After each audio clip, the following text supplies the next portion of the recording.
The reason humanity's fury echoed across the entire universe revealed. The room had 40 species in it, and none of them were human except me. That is the first thing you should understand.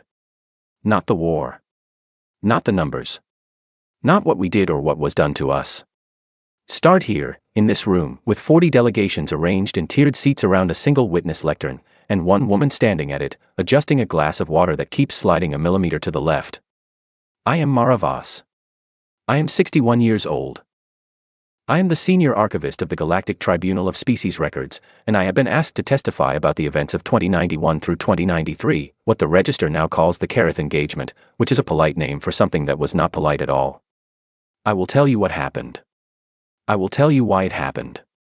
And then I will tell you the part that none of the reports, the mission logs, or the post-war analysis managed to get right, because getting it right required being human, and the people writing those reports were not. Let me begin with a document. In the year 2091, the Kareth hegemony filed a standard pre-pacification survey report on Earth and its orbital installations. I have a copy of it here. I have read it many times. The first time, I was furious. The second time, I was exhausted. By the 30th time, I found it almost funny, the way a scar becomes almost interesting once it stops hurting every single second. The report classified humanity as follows. Species designation, Homo sapiens. Classification Tier 2. Subcategory, Class C Biological Curiosity. Technological development, pre-warp, early interstellar. Sociopolitical structure, fragmented multi-state. Strategic value, negligible. Estimated subjugation timeline, 18 months. Special notation, subject species displays irrational attachment to non-viable offspring and deceased conspecifics. Recommend avoiding engagement with grief cycles for efficiency. I want you to sit with that last line for a moment. Irrational attachment to non-viable offspring and deceased conspecifics. That is how they describe the fact that we cry at funerals. That is how they describe the fact that we hold on to the people we have lost, even after the holding serves no practical purpose. They studied us for 3 years before filing that report.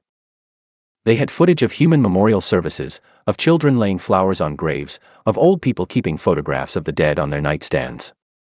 They analyzed all of it, ran it through their models, and concluded that it was a liability. They were right, technically. It was also the thing that destroyed them. But I am getting ahead of myself.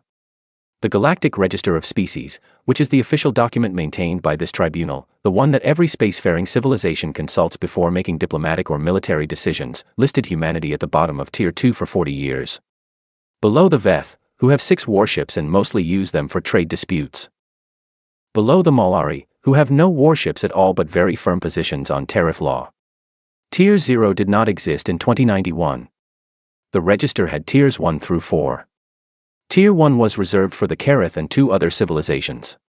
Tier 4 was for species still working out agriculture. We were not impressive on paper. I will not pretend otherwise. We had been in space for roughly a century. We had 3 functional colony stations, 1 partially terraformed moon, and a research installation on Mars that kept having structural issues. Our fastest ship could reach the nearest star in about 40 years. Our weapons technology was, by galactic standards, like showing up to a formal engagement with a kitchen knife, impressive by the standards of your own kitchen and useless everywhere else. The Kareth had been processing civilizations for 600 years. They were not cruel, and I want to be careful about this because it matters. They were not villains in the way that makes stories easier. They were efficient. They had developed a method for absorbing younger civilizations into their economic and administrative structure, cutting supply lines, rerouting communications, applying gravitational pressure to agricultural zones until the society in question could no longer sustain itself and agreed to incorporation. They called it the Pacification Protocol. It had worked on 340 civilizations before Earth. They were not cruel. They were just completely, catastrophically wrong about one variable, and that variable was us. My son was 11 years old when the first Kareth survey drones passed over Mumbai station. He was doing homework at the observation window when the drone came close enough to see. He looked up at it. He waved. I have a photograph of that moment. He is grinning. The drone's sensor array is pointed directly at his face. Somewhere in a Kareth archive, that photograph exists, labeled as Field Survey Image, Subject Species Juvenile, noted, curious rather than alarmed. He thought it was interesting. He had a quality that I could spend the rest of my life describing and still not fully capture, that particular kind of fearlessness that comes not from being unaware of danger but from genuinely believing that most things, examined closely enough, turn out to be interesting. He got it from his father. His father got it from somewhere I never identified. I am not going to spend this testimony talking about my son. That is not what I am here for. He appears in the casualty records, and that is where I will leave him, in the section of this testimony where the numbers live. What I am here to tell you is not a story about grief. It is a story about what grief becomes when you give it nowhere to go. The Kerith looked at 40 years of human data, our conflicts, our resource disputes, our political fractures, the reliable way we turned on each other under pressure, and they built a model. The model said, apply stress, watch the species fragment, negotiate with the dominant faction after collapse. 18 months. Clean. They ran that model 340 times and it was right every single time. They ran it on us and it was wrong inside of 72 hours. Not because we do not fracture under pressure. We do. We fractured immediately. Communications breaking down, supply chains collapsing, governments issuing conflicting instructions, 3 different groups moving in 3 different directions on day 1. We fractured. And then we did something that no species in the Kerith database had ever done. We put ourselves back together. Not because someone ordered it. Not because a single strong government emerged and imposed order. We did it ourselves, city by city, station by station, because something happened that overrode every political and ideological difference we had ever held. Someone had hurt people we knew. I will explain what I mean by that. It will take a while. The tribunal has asked me to be thorough, and I intend to be thorough, even though I am not naturally a thorough person. I am naturally a person who finds efficiency in bluntness. But this story requires the full picture. The galaxy has been afraid of us for 2 years now, and afraid of the wrong thing, and that particular mistake has the potential to end very badly. So I am going to tell you all of it. Adjust your translation matrices. The word that keeps glitching on the 3rd row, yes, that one, will make sense by the end. Do not try to force a translation. You will understand it when you have the context. That is the only way it works. The Kerith filed their operational order on March 14, 2091. I have read it so many times the page numbers are memorized. It was a very professional document. It outlined the pacification protocol in 4 phases. Phase 1, sever long-range communication arrays. Phase 2, reroute agricultural supply chains to create regional shortages.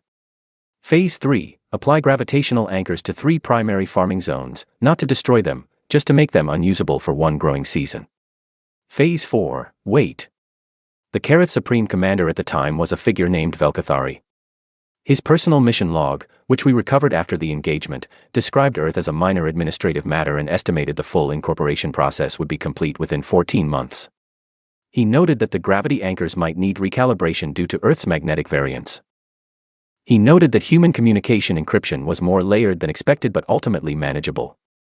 He noted that the species' emotional volatility was worth monitoring but not worth altering the timeline for. He was wrong about most things, but especially that last one. Phase 1 went exactly as planned. On March 19, 2091, Kerith signal blocking arrays were deployed at the outer edge of Earth's communication range.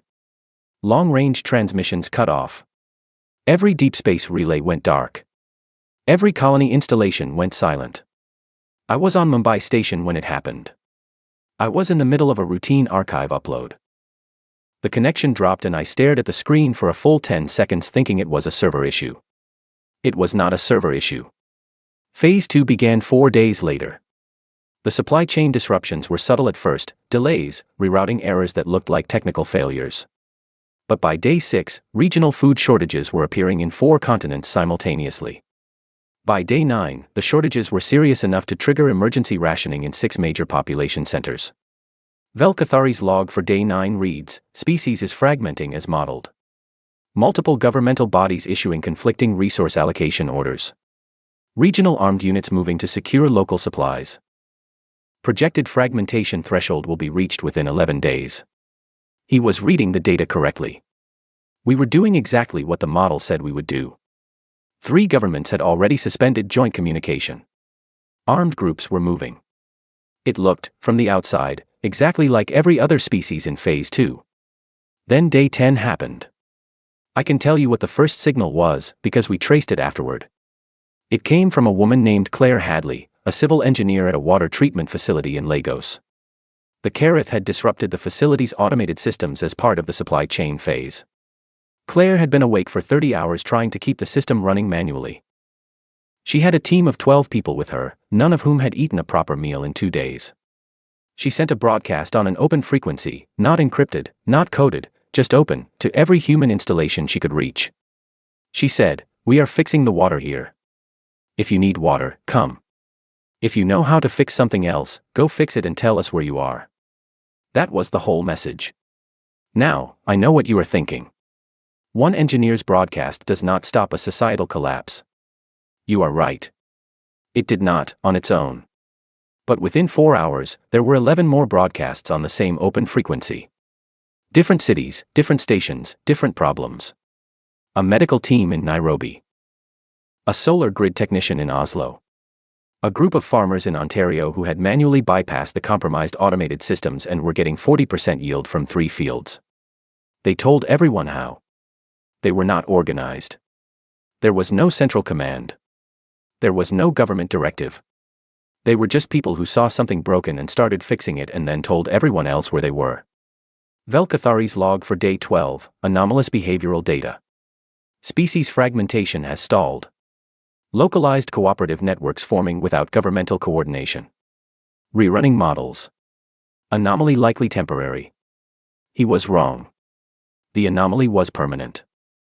By day 15, those open-frequency networks covered 60% of Earth's surface and 40% of the orbital stations.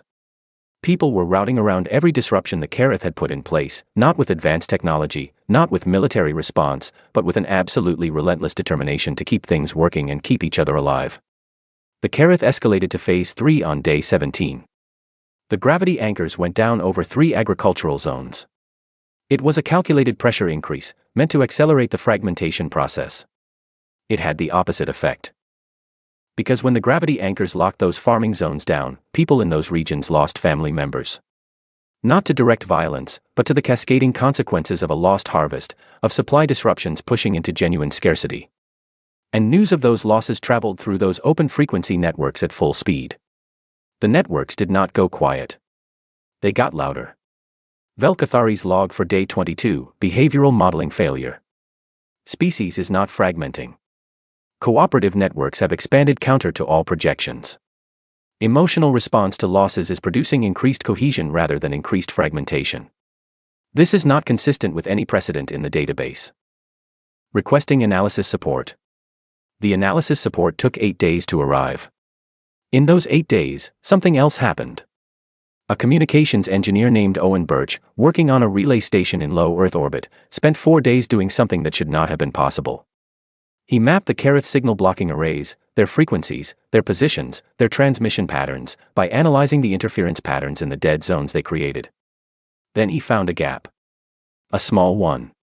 A frequency the Kareth arrays did not cover, because that frequency had not been in the pre-war human communication registry. Owen Birch knew about it because a small number of deep space research teams had been using it experimentally, not officially logged, not in any database the Kareth had surveyed, known only to about 40 people across 3 installations. Owen had processed a technical support request from one of those teams 3 years earlier, and he had, apparently, remembered the frequency from that request. He had not written it down. He just remembered it. When I read that detail in the post-war technical report, I had to stop for a moment.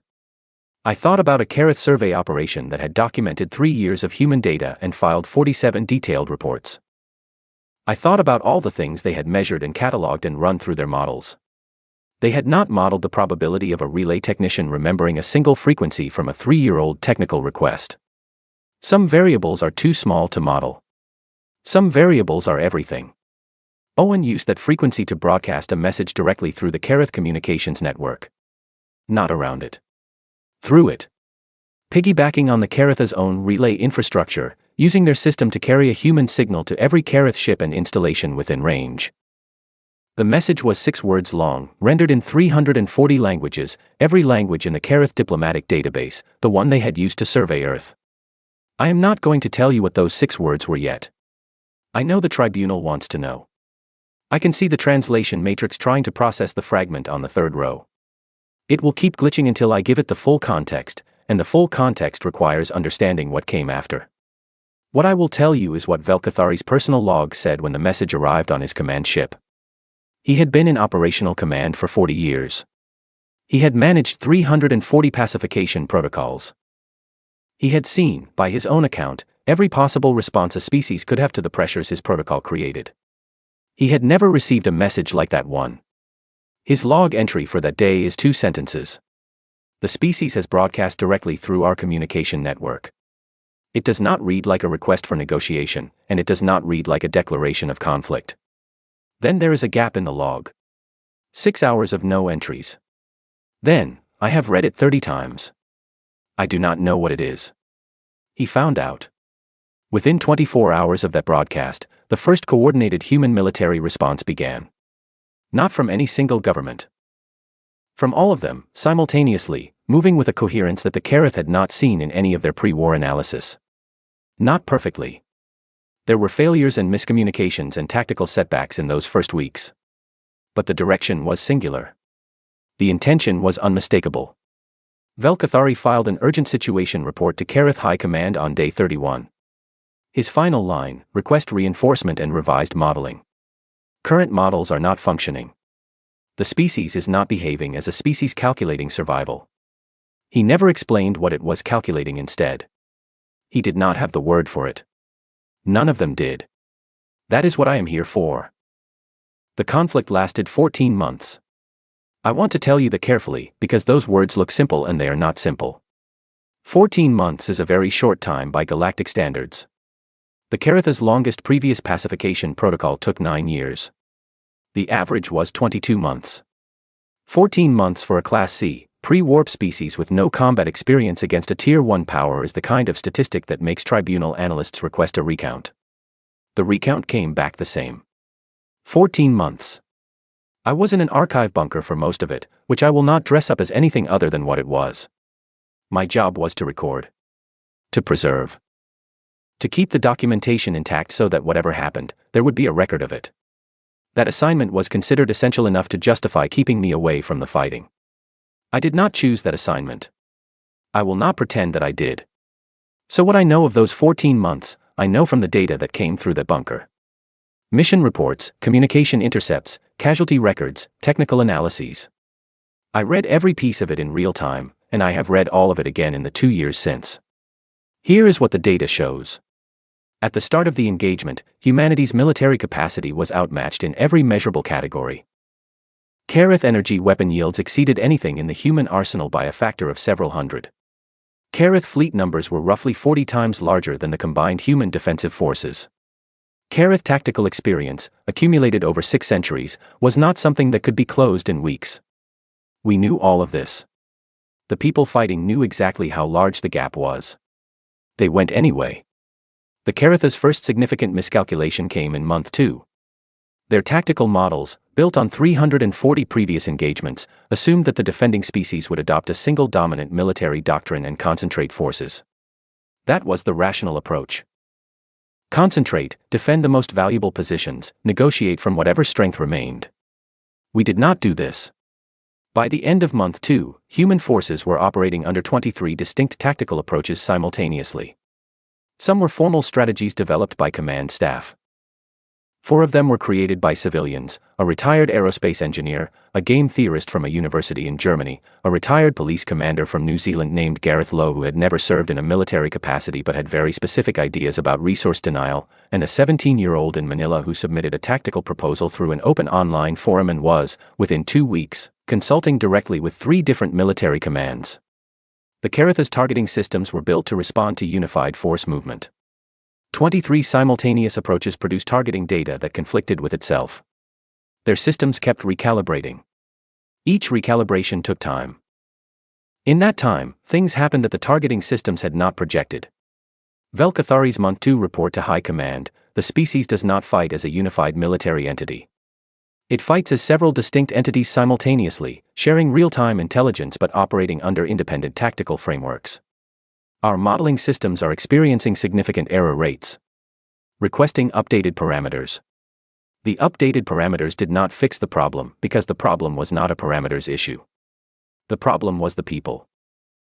I want to tell you about a specific event from month 4 because it appears in the tactical record in a way that does not fully capture what it actually was. A Kareth fleet element had established a blocking position around Mars Station, the research installation I mentioned earlier, the one with structural issues.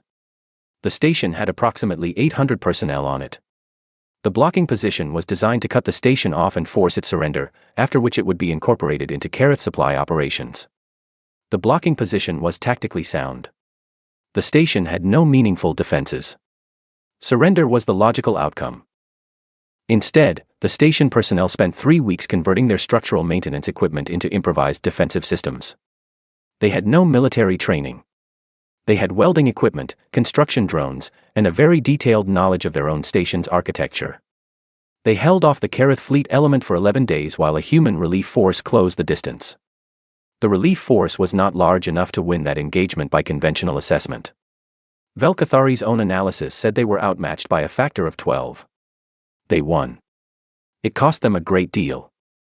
The casualty numbers from that engagement are in the record, and I will not read them aloud because some of the families of those people are still living, and those numbers belong to them, not to a tribunal testimony. What I will say is this: after that engagement, Velkathari filed a report that contained one line I have never been able to stop thinking about. The species accepts losses that would cause any rational force to withdraw. We do not understand what calculation they are using. He kept asking that question across 14 months of engagement records. What are they calculating? What is the variable we are missing? Why does increased loss not produce the expected withdrawal behavior? He never found the answer in any tactical database. The answer was not in any tactical database. Month 7 brought the most significant sustained exchange of the entire conflict, a 3-week period of near-constant engagement across 4 operational theaters simultaneously. The Kareth High Command, by month 7's end, sent Velkathari new modeling data and a quiet suggestion that pacification protocol parameters had possibly been misapplied. That was Kareth language for, something is wrong and we do not know what. Velkathari's response was characteristically precise. He told High Command that the models were not misapplied. The models were correctly applied. The models were wrong. He had been keeping a secondary log, separate from his official reports. We found it after the conflict ended. It is not a comfortable document.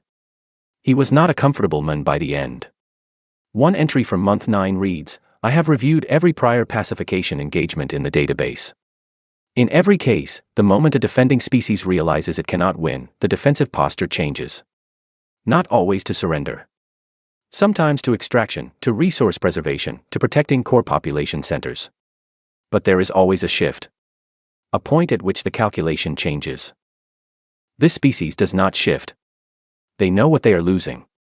The communication intercepts confirm it. They are not mistaken about the scale of their losses. They are fully aware. They continue anyway. I have begun to wonder if they are fighting for a reason that our models do not contain a category 4. He was right about that. But I am getting to that part. I need to tell you about the casualty manifest first, specifically the one from month 11, which covers the engagement around Earth's second orbital ring. I was reading it in the bunker as it came through. Names and identification numbers, formatted in columns, the way those documents are always formatted so that the volume of them does not overwhelm the system processing them. I had read hundreds of manifests by that point. You develop a way of reading them that is not truly reading them. More like scanning. Your eyes move and the data registers and you log it and then you move on. I was scanning month 11's manifest when I stopped. I pressed both hands flat on the desk. I did not look away from the screen for a long time. Then I finished logging the manifest. I completed the entry. I saved the file. I continued. If you are looking for that name in the records, it is there. In the column with the others. I placed it there myself, and I formatted it correctly, and I did not add anything to it that was not required by the archival standard. That is what my job was. The conflict ended in month 14. I will tell you how in the next section. First, I need you to understand what 14 months of that actually cost, not in numbers, the numbers are in the record, but in what a species looks like when it comes out the other side of something like that. We looked quiet. That is the word I keep coming back to. Not triumphant. Not broken. Not hardened. Quiet, in the way a room goes quiet after something irreversible has happened. That is the thing Velkathari never modeled. Not the fighting. The quiet after. Let me tell you what the galaxy did with what it had just witnessed. The Kareth hegemony filed a formal cessation of the pacification protocol on month 14, day 8. It was filed through standard diplomatic channels, formatted according to the register's protocols for status changes, and signed by 3 members of Kareth High Command. Velkathari's name was not on it. He had been removed from his command position 6 weeks before the cessation was filed. He was not the only one. The cessation document is, on its face, a dry administrative record. But if you read it carefully, and I have read it many times, there is a quality to the language that does not appear in any other cessation document in the Kareth's 600-year history. It is the language of people who are trying to say something and do not have a word for it. The phrase they used was, engagement parameters have exceeded viable recalibration thresholds. I will translate that for you. It means, we could not adapt fast enough. Not we were overwhelmed. Not we were outgunned. They were never outgunned. Not for a moment in 14 months were the Kareth outgunned in any conventional military sense. Their technology remained superior throughout. Their fleet numbers remained larger throughout. Their energy yields were higher from first engagement to last. What exceeded viable recalibration thresholds was not force. It was something they could not build a model for, and without a model, they could not counter it, and without a counter, applying more force was simply applying more of a thing that was not solving the problem. They stopped. Because stopping was the only option their models gave them. The galaxy watched all of this. I want to spend some time on this, because I think the tribunal has not fully appreciated what those 14 months looked like from the outside. You were observers. You had access to the communication intercepts, the mission reports, the tactical records. Some of you had your own intelligence assets monitoring the engagement. What did you see? I have been briefed on the reactions from 27 species in the months following the cessation. I know what the analysis documents say. I know what the diplomatic channels carried. I know that the word used most often, in 22 out of 27 species internal communications, was not victory. It was not strength. It was not power. It was incomprehensible. Not as a compliment. As a genuine statement of analytical failure. 22 civilizations, each with their own databases and modeling systems, ran analyses on the 14 months of human engagement data.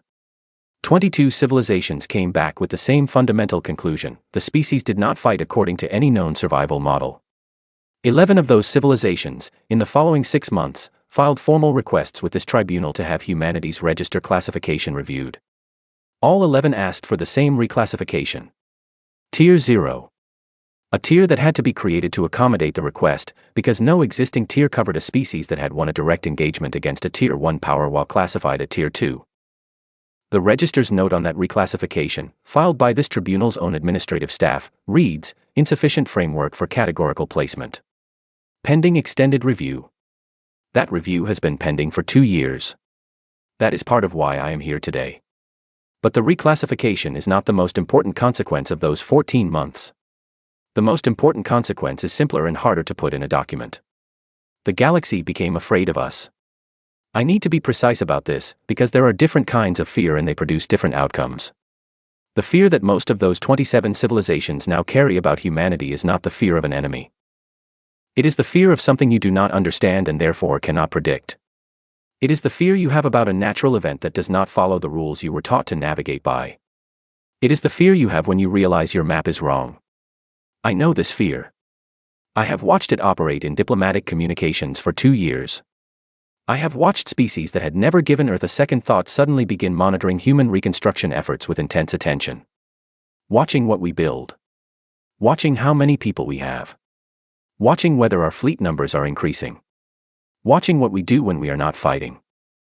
And I will tell you what they saw, because I think it is relevant. They saw very little that looked like what they expected.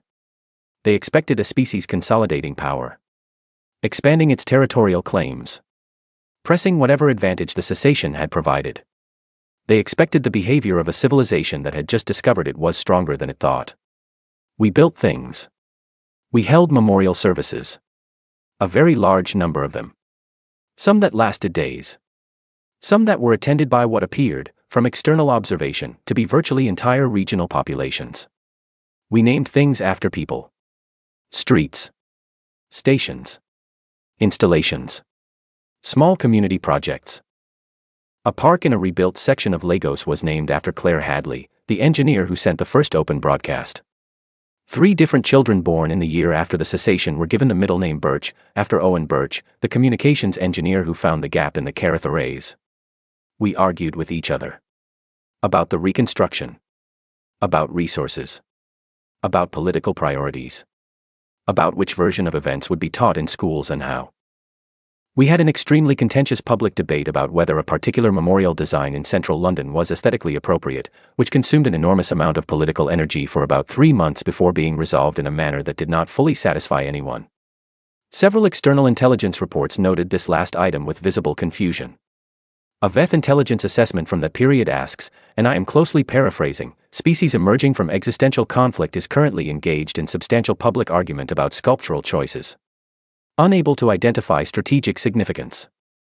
Possibly irrelevant. Possibly significant in ways we are not currently equipped to evaluate. Possibly significant in ways we are not currently equipped to evaluate. That analyst was closer to the truth than most. A delegate asked me, before I began this testimony, whether humans are stable. Currently.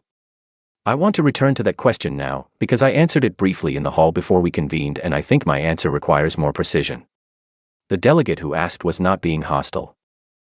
The question came from a genuine analytical need, the need to know whether the species that just did something your models cannot explain is going to do it again, and whether that possibility requires a defensive response on your part.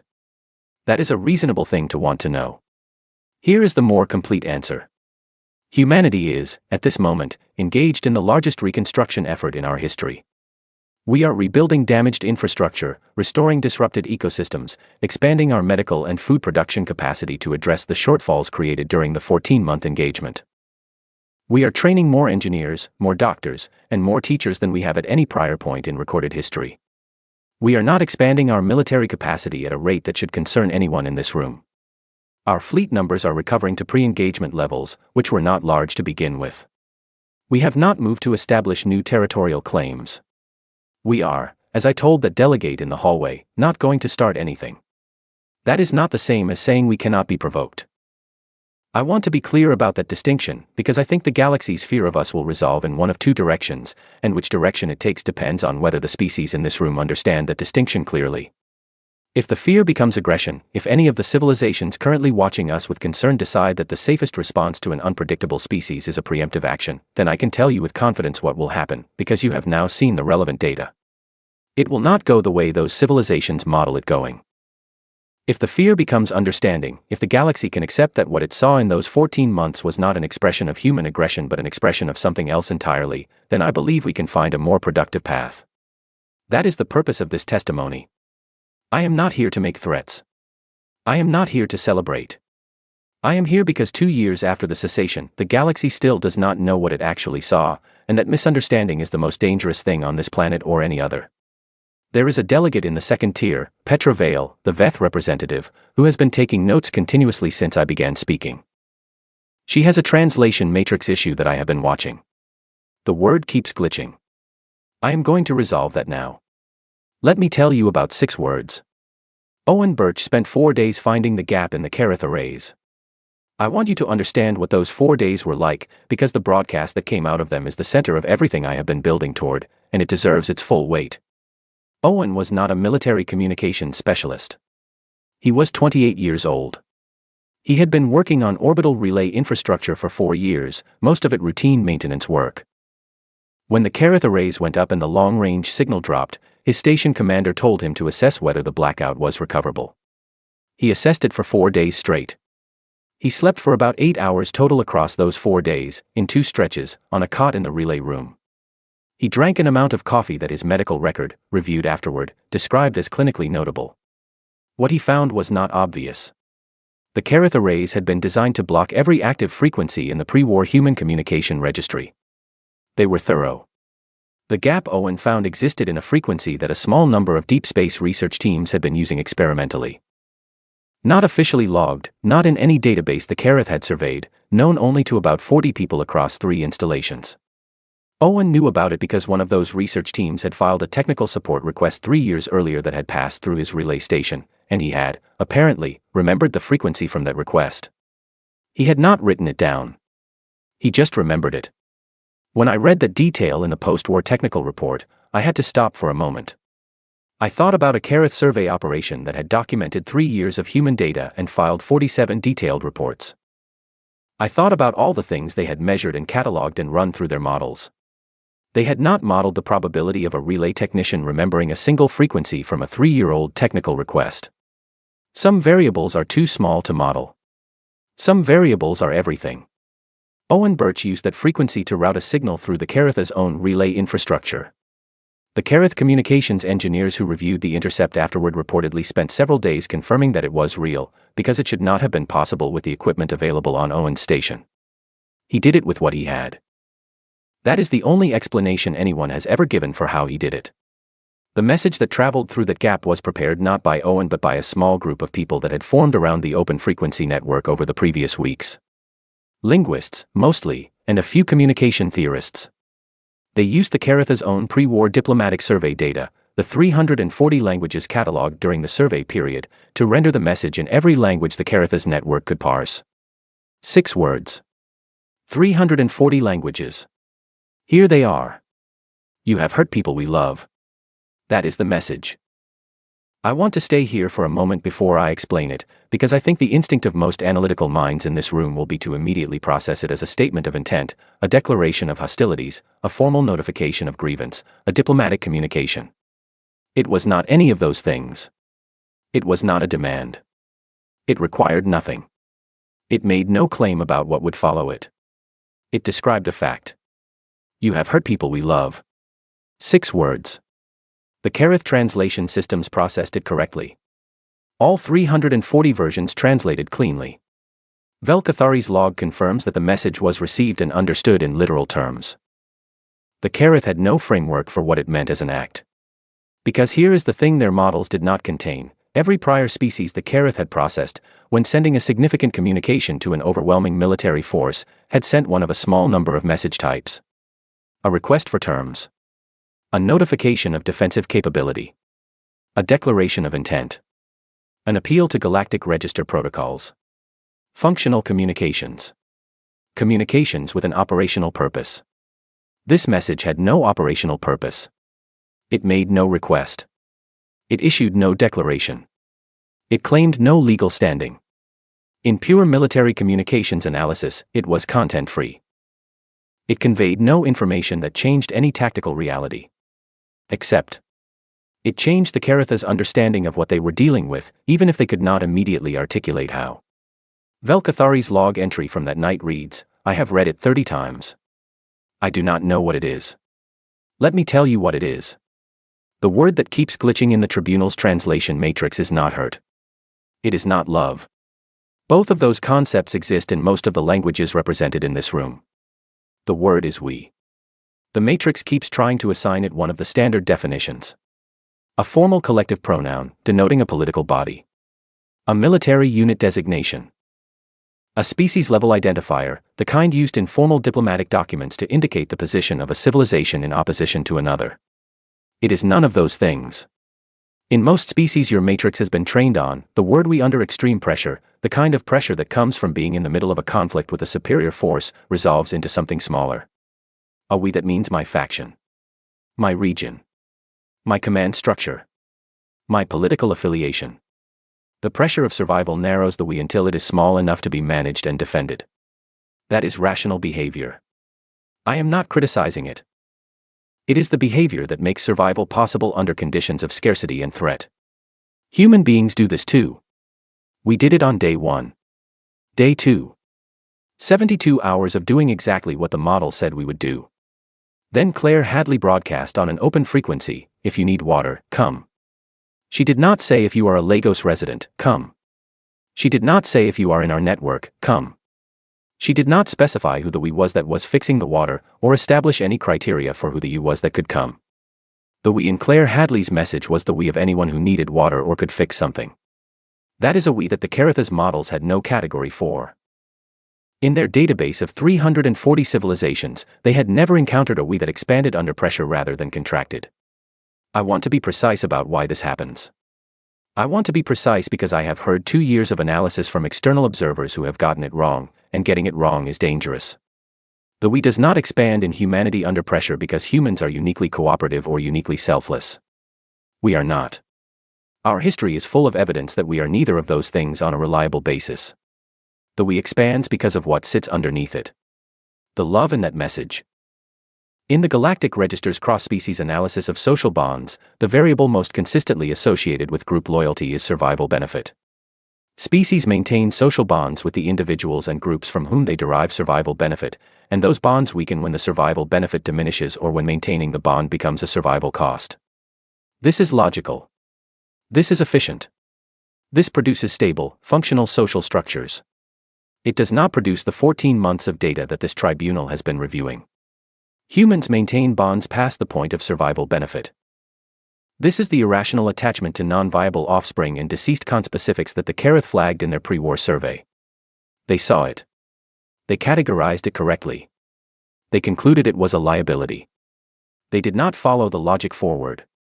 If you maintain bonds past the point of survival benefit, if you hold on to people not because holding on serves you but because they are yours and being yours is its own reason, then loss does not function the way it functions for species that operate on survival calculation alone. For most species, loss is a wound to the social structure. It weakens the group. It removes a node from the network. The rational response is to stabilize around the loss, minimize the structural damage, and continue. For us, loss does something else. Loss becomes fuel. Not because we enjoy suffering. Not because we are drawn toward conflict. Not because we are in any way more aggressive than the average civilized species. But because when you love something, when you have decided that something is yours, that its existence matters in a way that is not reducible to what it does for you, then the removal of that thing is not a calculation. It is a rupture. And a species full of ruptures is not a species running a survival calculation. It is a species that has already made its decision. You asked what calculation we were using, Velkathari. I can see your secondary log on my screen right now. You asked it 12 times across 14 months. Here is the answer. We were not calculating whether we could win. We were deciding whether what was done to us required an answer. The answer was yes. Unanimously. In 340 languages, 6 words. You have hurt people we love. That is not a military declaration. That is a statement of the only math that matters when the survival calculation has already been set aside. And the we in that sentence, the we that keeps glitching in your translation matrix, is not a political body or a military unit or a formal species designation. It is everyone who lost someone they loved. Which, by month 3, was most of us. Which means the we in that message was, by month 3, a referent that covered nearly an entire species. Not because we voted on it. Not because someone decided it. Because grief, given enough of it, finds the same shape in everyone who carries it, regardless of what flag they fly or what they believed before the loss arrived. The Careth flagged our attachment to the dead as a liability. They were right that it is irrational. They were wrong that it was a weakness. An army that fights for survival will stop when survival is no longer achievable. An army that fights because it already decided that the loss of the people it loved required an answer does not have a stopping point that an enemy can calculate and exploit. You cannot offer it something it values more than the answer. Because the answer is not for them. It is for the people who are not there anymore. My son's name was Callum. He was 11 when he waved at a survey drone. He was 12 when Mumbai station was caught in the Phase 2 supply disruptions. He was 12 when the cascading shortages from the gravity anchor deployment reached the station's medical supply chain. He had a condition that required medication. The kind of medication that becomes unavailable when supply chains fail for 3 months. He was still 12 when his name entered the casualty manifest. I logged it myself. I formatted it correctly. I filed it in the correct column. I did not add anything to it that was not required by the archival standard. But I am adding something now, in this room, to the official record of this testimony, because it is relevant and because I made a promise, to myself, that if I ever had a room this large and this powerful listening to me, I would say it clearly. Callum Voss. 12 years old. Mumbai station. He waved at the drone because he thought everything was interesting. He would have grown up to be someone who fixed things, the way Claire Hadley fixed things, because he had that quality, that belief that most problems, looked at closely enough, can be solved. He is in the we. He will be in the we of that message for as long as any human being alive remembers him. That is the answer to the question the galaxy has been afraid to ask directly. You want to know what makes us behave the way we do. You want to know what the variable is. You want a model you can run, a threshold you can identify, a line you can be careful not to cross so that you never see another 14 months like the ones that just ended. Here it is. We love people. We love them in a way that does not end when survival logic says it should. We carry the dead with us. We name things after them. We build memorials and argue about the aesthetics of those memorials and teach our children who those people were. We maintain the bond past the point where the bond serves any purpose except the purpose of the bond itself. And if you hurt those people, if you issue a pacification protocol against a civilization full of people who love each other like that, you are not issuing a pacification protocol against a military force. You are issuing it against everyone who will spend the rest of their lives holding the name of someone who did not survive it. That is the echo. Not the battles. Not the tactical adaptations. Not the 23 simultaneous doctrines or the impossible transmission through a Kerith relay array. The echo is Callum Voss waving at a drone.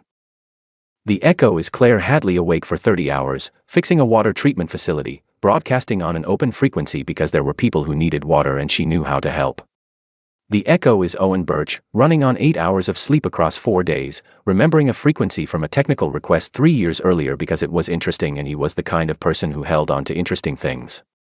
The echo is every human being in those 14 months who understood, in whatever quiet moment they had, exactly what they were losing and went forward anyway. That is what you heard. That is why it traveled so far. Not because we are the most powerful species in this galaxy. We are not.